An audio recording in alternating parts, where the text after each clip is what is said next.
Why did you become a recording artist? Man, I come from a musical background. When I was a kid, my parents kind of made me play the violin and like the piano, saxophone, shit like that. Like I grew up listening to like Marvin Gaye. Marvin Gaye's my favorite artist.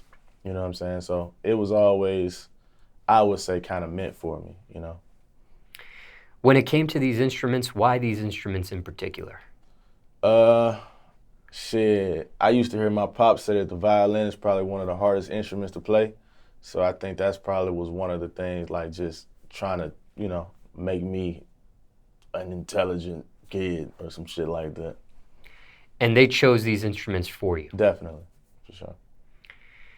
And when it came to the genre of hip hop, soul, trap soul, how did you get into them specifically? Man, These genres here. just really trying to be, you know, it sounds cliche now, but different, especially coming from Memphis. At one point, it's kind of, people are singing and shit like that in their music now. But at one point, that shit wasn't really flying. So it's like you got, what I'm saying, me and a few other artists from the city that are really like campaigning for this sound to be heard and be respected a little bit more alongside what it is that's already like culturally used to being heard from Memphis. What was the first genre of music you actually encountered? Shit. I'm trying to think. Whatever Marvin Gaye's considered. That was, yeah, for sure.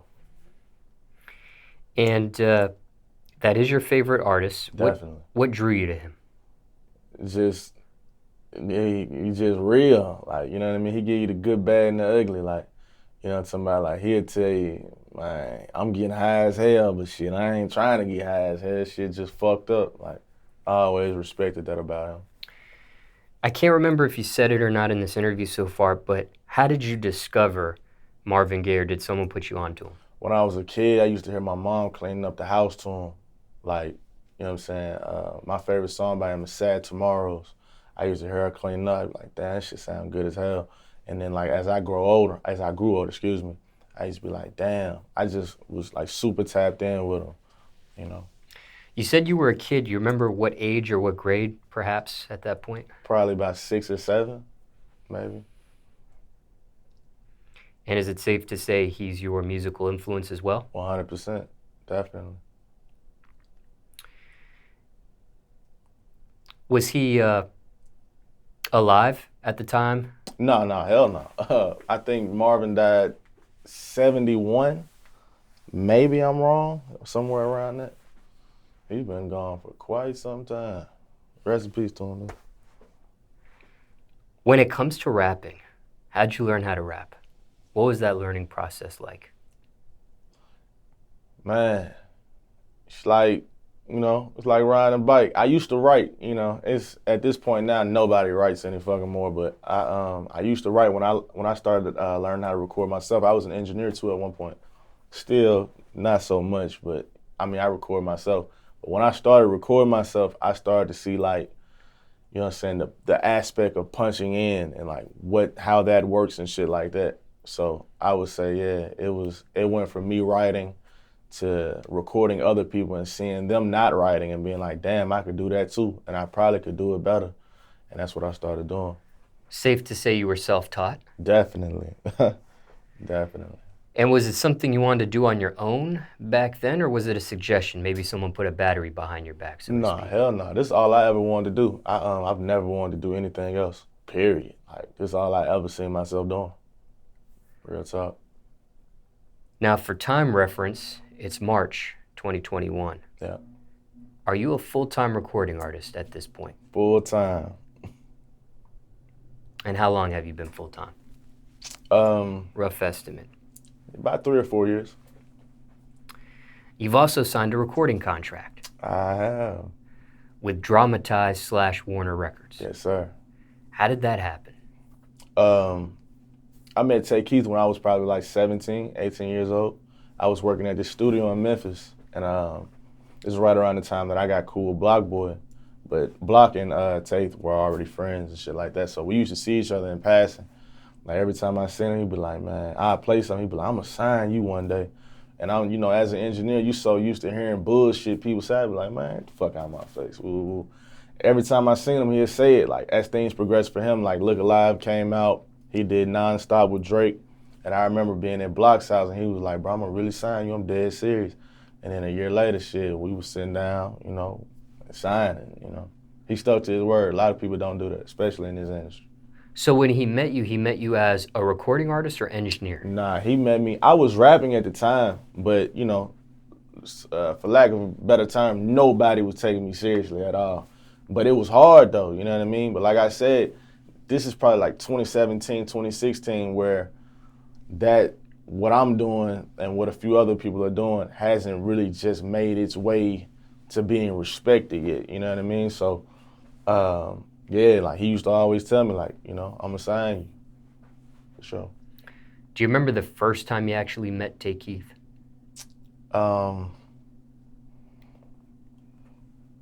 do. I was, it may have been, I still got the picture on my phone, it was 2017 and maybe 2016, and we were at the studio that I used to work at. It was a listening party, and he made some beats on this guy's tape, blah, blah. And like we, you know, we had communicated like via the internet and shit like that, but we had never met in person. And he was, after the guys listening, said he was like, play some music. And I ended up playing, you know, we chopped it up, so. And just remind me, you met Blocboy first initially before Tay? Or was it Tay first, then Blocboy? Tay first, for sure. And then Tay ended up recommending me to Block to be his engineer, for sure. And do you remember the first time you met Blocboy? Hell yeah. The first time I met Block, he didn't even like me. He had a session at the studio I was working at. He, you know, his earliest songs like Shoot, Rover, Riding in a Row, he recorded that shit himself. So when he started recording with me, it was his first time ever recording with an engineer in a studio. I was like, damn, that's crazy. And I remember him recording, and I'm moving so fast. He's like, man, I ain't gonna lie, I can do this shit myself. He put the headphones down, he walked out the booth, he looked at me, he said, man, I ain't gonna lie, bro, we leaving. He ain't paid me a shit. I was like, damn. And then things started to progress for him. And we, like I said, Tay ended up recommending me to him, like, bro, you need an engineer. You can't keep recording yourself, like that shit's over with. So, yeah. And prior to you actually meeting Tay, do you remember, because you said you were talking over the internet or talking on the internet or communicating through the internet, do you remember who initiated communication with one another or why you guys initially started communicating before you guys even met? I think it was probably just, man, Memphis small as hell. And I ain't gonna lie, for the most part, everybody that's doing something now from the city, for the most part that you hearing something about, man, them folk been doing that shit forever. Like, man, I was tapped in with Tay Keith probably 2013. Like, you know what I mean? If I'm 24, I think me and Tay are the same age. That's 8 years ago, you know what I mean? So, you know, hell yeah, we 16. Everybody's just trying to do the same shit. Everybody broke, you know? Now, you also mentioned he always said he wanted to sign you. For sure. And he kept his word. Yeah. But was it ever a point where it got to you saying something to him like, hey, I'm still unsigned, we never did that deal yet? Or is it always him taking that initiative to wanting to sign you or bring it up or actually finally do this deal? I always expressed interest, you know? I never wanted, especially because I knew it got to a point where I started seeing after it happened so much, oh, you dead serious, you know what I mean? But at first, I ain't gonna lie, I was like, man, I ain't trying to hear that shit because I done heard so much bullshit, like just, you know, maneuvering my way through what it is that I'm doing now. Like I said, around the time that Nonstop came out with him and Drake, we were at Block's house, excuse me, and he pulled me to the side. He was like, bro, I'm dead serious. Like, that was his first time ever doing that. At first, it was just like a little sidebar conversation, maybe a joke here and there. But yeah, you know, I could tell he was dead serious. And you always expressed interest, as you mentioned. For sure. But when you actually do sign to him, did you have others, whether it was labels, things of that nature, interested in you as well? For sure. Why'd you end up choosing him and his imprint? He really set it up for me to win, you know. I think that was the most important thing. Like, a lot of people don't even know I signed for no money initially. You know what I'm saying? Like, I believed in it and still believe in it that much. Like, you know what I mean? Like, I'm one of those people where it just has to make total sense. You know what I'm saying? And a lot of those other situations, you know, not all of them, but for the most part, they seem flawed. Like, they seem like you were only interested for a certain reason, or maybe you didn't care as much. But when it came to Tay and his partner Cambrian Strong and everybody at Dramatized, it just made sense. Now, here's a technical question. Do you sign to Dramatized and then they become part of Warner, or was it all in the same breath, so to speak? Nah. So, yeah, I signed to Dramatized and then we went to Warner. How long were you signed to Dramatized before the Warner situation? Oh, man, they were working they move about 3-4 months. Hell yeah. I think I signed to Dramatized May 15th of 2020. And I was signed to Warner maybe August, around my birthday. My birthday's August the 1st. I think I signed on my birthday. Did you have any inclination the Warner situation was a possibility or was going to happen? Not at all. I knew they were going to do something though, like, you know what I mean? Like, he's a super producer, everything he has going on, like, he's working his move. They work their move, you know? And what attracted him, Tay Keith, to you? Was it just your talent? Was it a specific song? Was it a buzz of some sort? Had gone viral? Nah, shit. At the time that he was saying the shit he was saying, I didn't have shit going on. I ain't have, you know what I'm saying, nothing. But, you know, not to toot my own horn, but it was there. You know what I mean? Like, when you know it's there, it's there. And when it's not there, you know it's not there. You know what I'm saying? Like, we have conversations a lot about just, you know, because for the most part, as of right now, I wouldn't necessarily say that it's taking me a little longer, but it is. And it might take me a little longer coming from where I come from, you know what I mean? But when it does hit, it's going to hit, for sure. You did have others interested in you. Yeah. Care to share who? I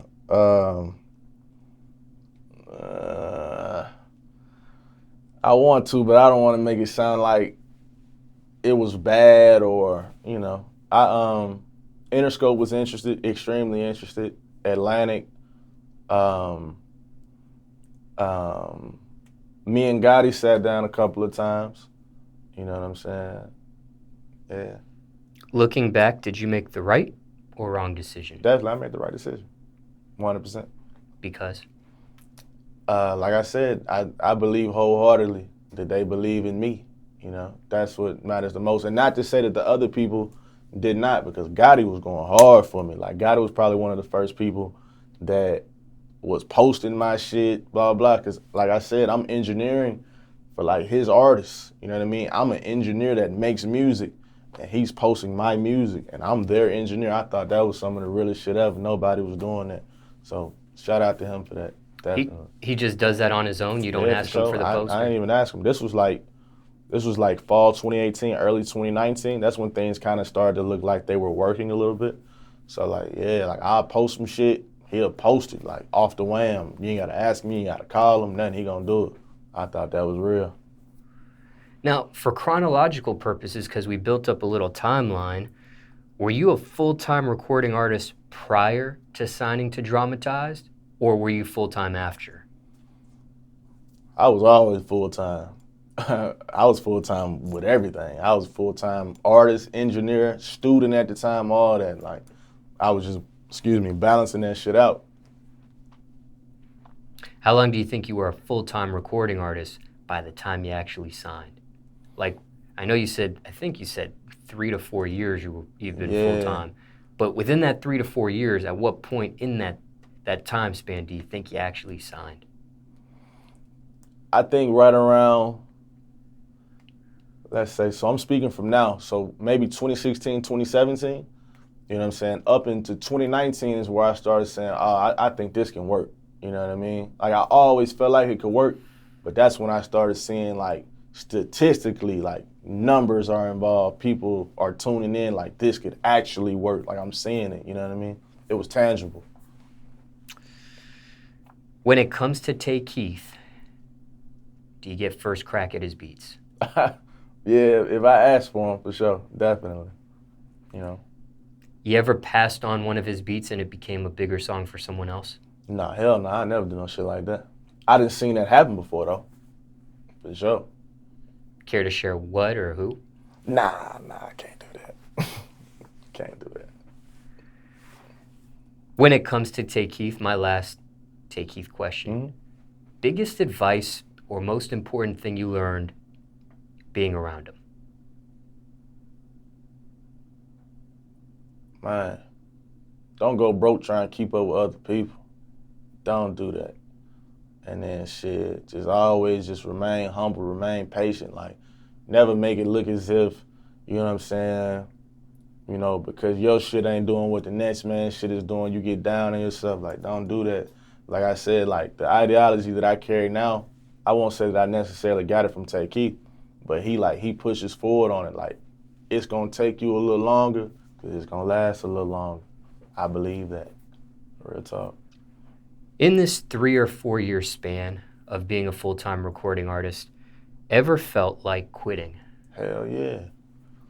You know, shit, like 2018, 2019, that's when I started getting money for real. Like, engineering pays if you know what you're doing. You know what I'm saying? I wouldn't tell anybody just go start recording, motherfuckers. But if you know what you're doing, it could pay. That's why I was so hesitant. Like, I was so hesitant to sign, because I know what studio time costs. I know what the flights cost. I know what the beats cost, because I was so used to doing it myself independently. So just, you know, it got to a point where I was like, damn, this shit ain't making no sense. And then I want to say the end of 2019, I ended up doing Damn with Lamigo, and I did another song with Kivo Money and Real Red. And I never really had any traction where I'm from. And that kind of built my traction. Like, people started seeing me. They were all so used to seeing me, but at the same time, the respect level wasn't there. So me doing those songs with those guys, it allowed everybody else to go back to my other shit and be like, oh shit, this is hard too, you know? But hell yeah, I got down on myself a couple of times, like, just feeling like, man, this shit ain't gonna work. Man, I'm spending all this motherfucking money. I could be doing something else. I went to school, you know, shit, I could have stayed in school, you know, yeah. How far did you get with your education? Man, I got my degree. I have a degree in political science, but I was supposed to go to law school, and I didn't go. You know, still teeter-totter on whether or not I made the right decision. But you did get a bachelor's degree? Definitely. What school? LeMoyne-Owen. It's the only HBCU in Memphis. Yeah. When it came to the engineering side of things, did you get any schooling for that specifically? No, hell no. Not to say that, you know, if you're doing that, it's a waste of time. I'm not saying that. But, man, shit, just like anybody else, I was on YouTube, man, or trial and error. Like, you go in there, see, you know what sound right and what don't sound right. That's life. When it came to ever feel like quitting, was it just a thought or a feeling? Or did you ever end up taking a break or stopping at some point? Nah, it was just a feeling. Most of the times where you feel like shit ain't going right, it probably really is. You just so caught up in your mind, and like, you know, a lot of shit be financial too. You know what I mean? Being broke will really fuck you up. You'll be like, damn, this shit definitely ain't working. I'm broke. I could be doing something else, you know what I mean? Especially in my case, you know what I'm saying? It'll fuck you up. You just gotta be strong, you gotta be able to get through it. These thoughts of quitting, was it something shared just in your head, or actually did people know about it? My inner circle, for sure. I tell them everything, you know what I mean? If I feel away, I'm a very vocal person, I'm gonna let you know what I mean? Anyone ever tell you, you know what, maybe this stuff isn't for you? Hell yeah, You should quit. My parents, for sure. My parents never believed in what I was doing. Like, my family either. And like, when it comes to my parents, I never really blamed them, because they come from a different time, you know what I'm saying? Like, my pops, you know what I'm saying, he's like 50 years old, he raised in the projects. So like you come home, you talking about some rap, man, ain't nobody trying no shit like that, bro.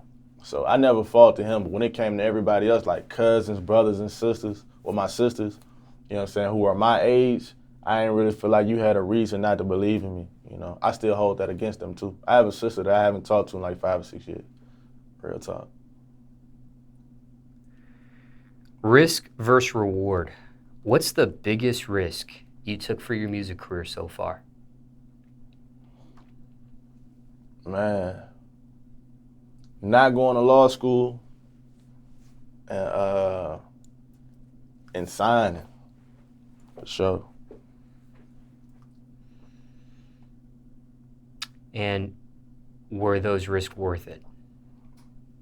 Yeah, definitely, hell yeah. But at the time, you know, like I said, I ain't know, you know what I'm saying? Especially from being independent. Like, it took me a long time to really just sit down and be like, I want to sign. That's never anything that I wanted to do, you know what I mean?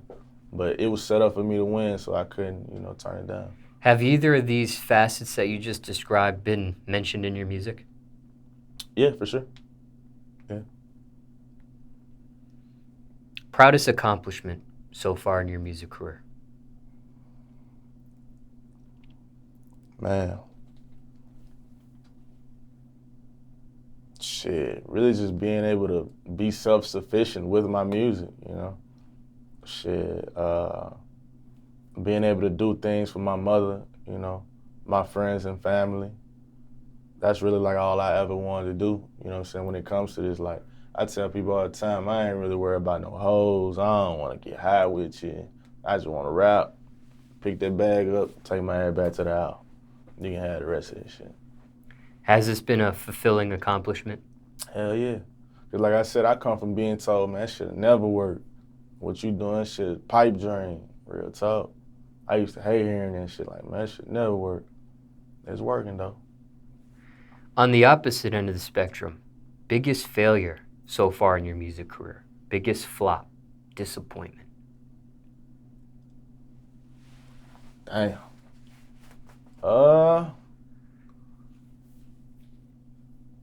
You gave us the proudest accomplishment. What's on the opposite end of that?